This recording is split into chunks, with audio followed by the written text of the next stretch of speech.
Welcome to Conquer IAS fundamental right मौलिक अधिकार। तो मौलिक अधिकार दोस्तों आज हम पार्ट 8 पढ़ रहे हैं। तो दोस्तों फंडामेंटल राइट अगर आपसे ये पूछा जाए तो ये संविधान में दिया गया था, ठीक है। ये भाग संविधान के भाग 3 में दिया गया है और ये आर्टिकल 12 टू 35 के बीच में दिया गया है, ठीक है। संविधान में दोस्तों टोटल 22 भाग थे, लेकिन प्रेजेंट में 22 का 25 भाग हो गए हैं। तो भाग फर्स्ट में कहाँ दिया गया है? तो इंडिया अर्थात भारत लगेगा देश का नाम क्या होगा? तो भाग फर्स्ट में आर्टिकल 1 to 4 में दिया गया है, ठीक है। भाग सेकंड में क्या दिया गया है दोस्तों? सेकंड में नागरिकता दिया गया है। इसका आर्टिकल 5 टू आर्टिकल 11 में दिया गया है। भाग 3 बता ही दिया। भाग 4 राज्य के नीति निर्देशक तत्व DPSP।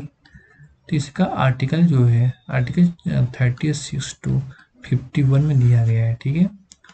भाग 4 का क्लॉज ए, इसमें मौलिक कर्तव्य दिया गया। आर्टिकल 51 का क्लॉज ए, तो ये सब इम्पोर्टेंट है। तो हम आपको अगर आप लोगों की इच्छा होगी तो मैं इसकी भी एक समराई ला दूंगा कि टोटल कितने पहले 22 थे, अभी प्रेजेंट 25 है। तो कौन भाग में क्या दिया होगी, क्योंकि क्वेश्चन यहाँ से भी पूछता है, ठीक है। तो आज हम पढ़ने वाले मौलिक अधिकार, ठीक है। तो मौलिक अधिकार में मेरी प्रीवियस लेक्चर आपको देखना हो तो कॉन्कर आईएएस के प्लेलिस्ट में जाकर MPPSC का आप में फंडामेंटल राइट आप देख सकते हैं, ठीक है। तो भारत का संविधान, तो दोस्तों अगर आपसे ये पूछा जाए भारत का संविधान, तो ये 26 जनवरी 1950 को पूर्ण रूप से लागू हुआ, लेकिन 26 नवंबर 1949 को आंशिक रूप से लागू हुआ। इसलिए मनाते हैं क्योंकि 1930 को रावी नदी के तट पर 26 जनवरी को पहली बार झंडा फहराया गया था, तो वहां से गणतंत्र का कॉन्सेप्ट आया, पहली बार हुआ था। तो इसलिए हम इसको 26 जनवरी को गणतंत्र दिवस के रूप में मनाते हैं। और हमारा देश आज़ाद कब हुआ? तो 15 अगस्त 1947 को आज़ाद हुआ। और संविधान का बना दोस्तों 26 जनवरी 1950 को पूर्ण रूप से लागू हुआ। तो भारत का संविधान भाग 3 में मूल अधिकार दिया गया है, आर्टिकल 25 से 35 से, ठीक है। तो आर्टिकल 12 मैंने इसके पहले दोस्तों पढ़ा चुका हूँ, हालांकि आज हम केवल आर्टिकल 12 एंड 13 की बात करेंगे। बाकी हमने जितने भी आर्टिकल 14 से 32 तक हमने आपको कवर कर दिया, ठीक है। क्लासेस हो चुकी हैं। तो आर्टिकल डिफाइन ऑफ स्टेट, राज्य की परिभाषा, ठीक है। तो आर्टिकल 12 डिफाइन ऑफ स्टेट, राज्य की परिभाषा। तो इस भाग में जब तक कि संदर्भ से अन्यथा अपेक्षित न हो, राज्य के अंतर्गत भारत की सरकार और संसद तथा राज्यों में से प्रत्येक राज्य की सरकार और विधानमंडल तथा राज्य के राज्य क्षेत्र के भीतर या भारत सरकार के नियंत्रण के अधीन सभी स्थानीय व अन्य प्राधिकारी हैं, ठीक है। तो आर्टिकल 12 दोस्तों डिफाइन ऑफ स्टेट, राज्य की परिभाषा। इस भाग में जब तक कि संदर्भ से अन्यथा अपेक्षित न हो, तो राज्य के अंतर्गत भारत की सरकार, संसद, राज्यों में से प्रत्येक राज्य की सरकार, विधानमंडल और भारत के राज्य क्षेत्र के भीतर या भारत सरकार के नियंत्रण के अधीन सभी स्थानीय व प्राधिकारी, ठीक है। तो इसको आप ऐसे समझिए, पहला इंडियन गवर्नमेंट, इंडियन पार्लियामेंट, ठीक है। Second state government, state legislative, local officer, other officer. तो Indian government, state government, local officer, other officer को दोस्तों क्या बोलते हैं? ये कार्यपालिका होती है, और इंडियन पार्लियामेंट और स्टेट लेजिस्लेटिव को बोलती है विधायिका। क्योंकि संसद के अंदर दोस्तों लोकसभा प्लस राज्यसभा प्लस राष्ट्रपति से मिलकर बनता है संसद। तो यहाँ ये बोला ना, भारत के सरकार मतलब इंडियन गवर्नमेंट, संसद मतलब इंडियन पार्लियामेंट, प्रत्येक राज्य की सरकार स्टेट विधानमंडल, स्टेट लेजिस्लेटिव, भारत राज्य क्षेत्र के भीतर लोकल ऑफिसर या भारत सरकार के नियंत्रण के अधीन सभी स्थानीय लोकल ऑफिसर तो या अन्य प्राधिकारी। तो ये Indian government, state legislative, local officer में ये कार्यपालिका है। विधायिका के अंदर जो कानून बनाता है तो ये संसद कानून बनाती है, ठीक है। तो आर्टिकल 12 डिफिनीशन ऑफ स्टेट, राज्य की परिभाषा। इस भाग में जब तक कि संदर्भ से अन्यथा अपेक्षित न हो तो राज्य के अंतर्गत भारत की सरकार और संसद तथा राज्यों में से प्रत्येक राज्य की सरकार, विधानमंडल, भारत के राज्य क्षेत्र के भीतर या भारत सरकार के नियंत्रण के अधीन सभी स्थानीय व अन्य प्राधिकारी, ठीक है। तो Indian government and Indian parliament, state government, state legislative, local officer, other officer से मिलकर राज्य बनता है, ठीक है। राज्य की डिफिनेशन है। तो अगर आपसे पूछे तो Indian government and Indian parliament, state government and state legislative, local officer and other officer, ठीक है। तो Indian government, state government, local officer, other officer क्या है? कार्यपालिकाएं हैं। और Indian government, state legislative, parliament ये विधायिका है जो कानून बनाती है, ठीक है। तो article 13 law inconsistent with a due grade of a fundamental right, मूल अधिकारों से असंगत या इनका अल्पीकरण करने की वाली विधियां, ठीक है। तो आर्टिकल 13 मूल अधिकारों से असंगत या उनका अल्पीकरण करने की विधियां हैं, ठीक है।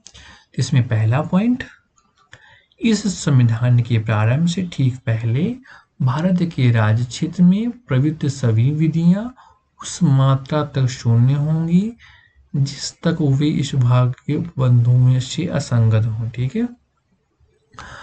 तो आर्टिकल 13 मूल अधिकारों से असंगत या उनका अल्पीकरण करने वाली विधियां, ठीक है। इसमें पहला पॉइंट, इस संविधान के प्रारंभ से ठीक पहले भारत के राज्य क्षेत्र में प्रवृत्त सभी विधियां उस मात्रा तक शून्य होंगी जिस तक वे इस भाग के उपबंध से असंगत हों, ठीक है। नेक्स्ट पॉइंट सेकंड, राज्य ऐसी कोई विधि नहीं बनाएगा जो इस भाग द्वारा प्रवृत्त अधिकारों को छीनती हैं या न्यून करती हैं या इस खंड के उल्लंघन में बनी गई प्रत्येक विधि उल्लंघन की मात्रा तक शून्य होती है, ठीक है। तो सेकंड पॉइंट ये बोलता है राज्य कोई ऐसी विधि नहीं बनाएगा, मतलब राज्य कोई ऐसा कानून नहीं बनाएगा जो इस भाग को प्रवृत्त अधिकारों को छीनती हैं या उसको न्यूनतम करती हैं या इस खंड के उल्लंघन में बनाई गई प्रत्येक विधि के उल्लंघन की मात्रा शून्य करती है, ठीक है। थर्ड, इस अनुच्छेद में जब तक कि इस संदर्भ से अन्यथा अपेक्षित ना हो, तो इस अनुच्छेद में जब तक के संदर्भ में अन्यथा अपेक्षित ना हो, तो इसमें पहला है ए, विधि के अंतर्गत भारत के राज्य क्षेत्र में विधि का बल रखने का वाला कोई अध्यादेश, आदेश, उपविधि, नियम, विनियमन, अधिसूचना, रूढ़ि या प्रथा। तो विधि के अंतर्गत मतलब कानून के अंतर्गत भारत के राज्य क्षेत्र में, आर्टिकल 12 भारत के राज्य क्षेत्र में विधि का बल रखने वाला कोई अध्यादेश, अध्यादेश मतलब राष्ट्रपति जारी करता है, तो अध्यादेश एक तरह से कानून होता है। तो अध्यादेश, आदेश, उपविधि मतलब उपविधि, नियम, विनियमन, अधिसूचना आदि, रूढ़ि या प्रथा, ठीक है। इसका भी प्रवृत्ति विधि, इसके अंतर्गत भारत के राज्य क्षेत्र में किसी विधानमंडल या अन्य सक्षम अधिकारी द्वारा इस संविधान के प्रारंभ से पहले पारित बनाई गई विधि जो पहले ही निरापित नहीं की गई हैं, चाहे वह ऐसी कोई विधि या उसका कोई भी भाग उस समय तक पूर्णतः या विशिष्ट क्षेत्रों में प्रवर्तन में नहीं होगी। दोस्तों आप थोड़ा सा यहाँ समझिए, ये थोड़ी सी कानूनी भाषा क्योंकि ये आर्टिकल है, अनुच्छेद है, तो इसमें हम कुछ नहीं कर सकते हैं। तो ये प्रवृत्ति विधि के अंतर्गत भारत के राज्य क्षेत्र में किसी विधानमंडल या अन्य सक्षम अधिकारी द्वारा इस संविधान के प्रारंभ से पहले पारित या बनाई गई विधि जो पहले ही निराशित नहीं की गई हैं या पहले मतलब खत्म नहीं की गई हैं, चाहे ऐसी कोई विधि या उसका कोई भी भाग उस समय तक पूर्णतः या विशिष्ट क्षेत्रों में प्रवर्तन में नहीं है। ठीक है। फोर्थ, इस अनुच्छेद में की गई बात अनुच्छेद 368 के अधीन किए गए इस संविधान के किसी संशोधन को लागू नहीं होगी। ठीक है। इस अनुच्छेद की कोई भी बात 368 के अधीन इस संविधान में किसी संशोधन में लागू नहीं होगा। ठीक है दोस्तों। तो आर्टिकल 13 का 368 के अधीन किए गए संविधान संशोधन इस पर लागू नहीं होंगे। ठीक है। अब आते हैं इसी में दोस्तों मारवाड़ी वर्सेस मेडिसिन 1803 के मामले में जस्टिस मार्शल ने विचार दिया कि कोई भी लिखित संविधान यदि न्यायपालिका को प्रत्यक्ष या अप्रत्यक्ष रूप से न्यायिक पुनरावलोकन की शक्ति प्रदान नहीं करती, फिर भी संविधान लिखित होने के कारण न्यायपालिका इस शक्ति को अर्जित कर लेती है। ठीक है। तो मारवाड़ी वर्सेस मेडिसिन 1803 में जस्टिस मार्शल ने विचार दिया कि क्या विचार दिया दोस्तों कि कोई भी लिखित संविधान यदि न्यायपालिका को प्रत्यक्ष या अप्रत्यक्ष रूप से न्यायिक पुनरावलोकन की शक्ति प्रदान नहीं करता, फिर भी संविधान लिखित होने के कारण न्यायपालिका इस शक्ति को अर्जित कर लेती है। समझ आई बात है दोस्तों। तो मारवाड़ी वर्सेस मेडिसिन 1803 के मामले में जस्टिस मार्शल ने यह विचार दिया कि कोई भी लिखित संविधान यदि न्यायपालिका को प्रत्यक्ष या अप्रत्यक्ष रूप से न्यायिक पुनरावलोकन की शक्ति प्रदान नहीं करता, फिर भी संविधान लिखित होने के कारण न्यायपालिका यह शक्ति अर्जित कर लेती है। ठीक है। तो दोस्तों न्यायिक पुनरावलोकन का सिद्धांत दो उप सिद्धांतों पर आधारित है। न्यायिक पुनरावलोकन का सिद्धांत दो उप सिद्धांतों पर आधारित है। पहला, कानून की उचित प्रक्रिया अमेरिका से लिया गया है। सेकंड, कानून की स्थापित प्रक्रिया भारत। ठीक है। तो न्यायिक पुनरावलोकन का सिद्धांत दो उप सिद्धांतों पर आधारित है दोस्तों। पहला, कानून की उचित प्रक्रिया अमेरिका से लिया गया है। कानून की स्थापित प्रक्रिया भारत से लिया गया है। सिंपल सी बात है दोस्तों, आपको पुलिस समझ में आ गया होगा। ठीक है। तो न्यायिक पुनरावलोकन सिद्धांत दो उप सिद्धांत हैं। कानून की उचित प्रक्रिया अमेरिका से लिया गया है, कानून की स्थापित प्रक्रिया भारत से लिया गया है। हम दोनों को अब देख लेते हैं। तो दोस्तों कानून की उचित प्रक्रिया अमेरिका से लिया गया है। ठीक है। कानून की उचित प्रक्रिया कहाँ से लिया गया है? तो अमेरिका से लिया गया है। ठीक है। और कानून की स्थापित प्रक्रिया भारत से लिया गया है। तो न्यायिक पुनरावलोकन कानून की उचित प्रक्रिया, न्यायिक पुनरावलोकन का यह सिद्धांत न्यायपालिका की न्यायिक पुनरावलोकन की शक्ति व्यापक और विस्तारित करता है, क्योंकि इस सिद्धांत के अंतर्गत न्यायपालिका कानून के शब्दों के साथ उसकी सेंस का परीक्षण करती है। ठीक है। तो आप समझिए दोस्तों अच्छे से समझ लीजिए कि कानून की उचित प्रक्रिया अमेरिका से लिया गया है।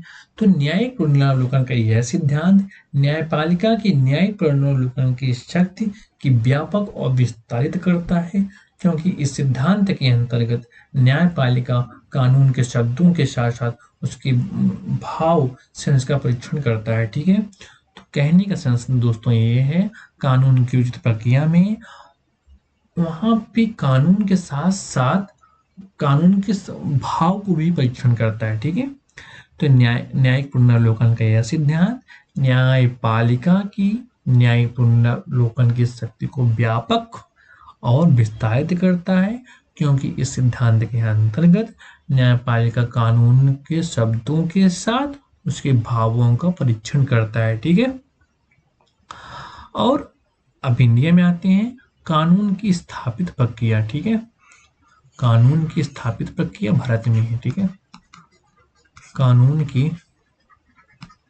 स्थापित प्रक्रिया कहाँ है दोस्तों? भारत में है। तो न्यायिक पुनरावलोकन के इस सिद्धांत के द्वारा न्यायपालिका केवल कानून के शब्दों की व्याख्या करती है, उसके भाव को नहीं। इसे न्यायपालिका न्यायिक पुनरावलोकन के साथ सीमित हो जाती है। ठीक है, तो देखो आप दोनों को समझिए दोस्तों, यहाँ पे कानून की भाषा एंड भाव को भी समझती है, यहाँ पे केवल कानून की भाषा को समझती है, भाव को नहीं। ठीक है, तो कानून की स्थापित प्रक्रिया भारत में है, तो कानून की भाषा को समझती है, भाव को नहीं। कानून की उचित प्रक्रिया कानून की भाषा और भाव दोनों को समझती है, तो इसलिए ये व्यापक है। और अपने इंडिया में कानून की स्थापित प्रक्रिया ये भाषा को समझती है, इस भाव को नहीं, तो इसका क्षेत्र व्यापक ना होकर सीमित हो जाता है। ठीक है, तो आप समझ में आ गई बात। तो कानून की स्थापित प्रक्रिया भारत में है, न्यायिक पुनरावलोकन के सिद्धांत के द्वारा न्यायपालिका केवल कानून के शब्दों की व्याख्या करती है, उसके भाव को नहीं। इसे न्यायपालिका के न्यायिक पुनरावलोकन की शक्तियां सीमित हो जाती हैं। ठीक है, नेक्स्ट दोस्तों, 42वें संविधान संशोधन के द्वारा न्यायपालिका की न्यायिक पुनरावलोकन की शक्ति को समाप्त कर दिया गया। ठीक है, आप यहां समझिए, 42वें संविधान संशोधन के माध्यम से क्या हो गया दोस्तों?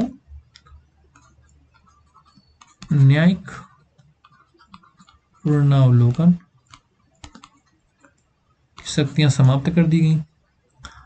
1977 के आम चुनाव के पश्चात जब केंद्र में जनता पार्टी के रूप में पहले कांग्रेस की सरकार की स्थापना हुई, तो 43वें संविधान संशोधन के द्वारा न्यायिक पुनरावलोकन की शक्तियां प्रदान की गई, जिसे बाद में न्यायपालिका ने संविधान का आधारभूत घोषित किया। 43वें संविधान संशोधन के माध्यम से न्यायिक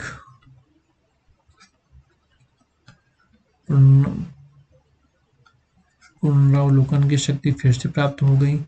इसको बोलते हैं संविधान का आधारभूत ढांचा। ठीक है, ढांचा। तो दोस्तों 42वें संविधान संशोधन के माध्यम से न्यायपालिका की न्यायिक पुनरावलोकन की शक्ति समाप्त कर दी गई, लेकिन 1977 के आम चुनाव के पश्चात जब केंद्र में जनता पार्टी की सरकार पहली बार गैर कांग्रेस सरकार की स्थापना हुई, तो उसने 43वें संविधान संशोधन के माध्यम से न्यायपालिका को न्यायिक पुनरावलोकन की शक्तियां प्रदान कर दी गई, जिसे बाद में न्यायपालिका ने संविधान का आधारभूत ढांचा घोषित किया। ठीक है, तो इस प्रकार मैंने आपको दोस्तों आज दो चीजें बताई, आर्टिकल 12 और आर्टिकल 13। संविधान 12 में क्या बोलता है? डिफाइन ऑफ स्टेट, राज्य की परिभाषा। इसमें Indian government, Indian parliament, state government, state legislative, local officer, other officer. तो कार्यपालिका में कौन कौन आता है? Indian government, state government, local officer, other officer.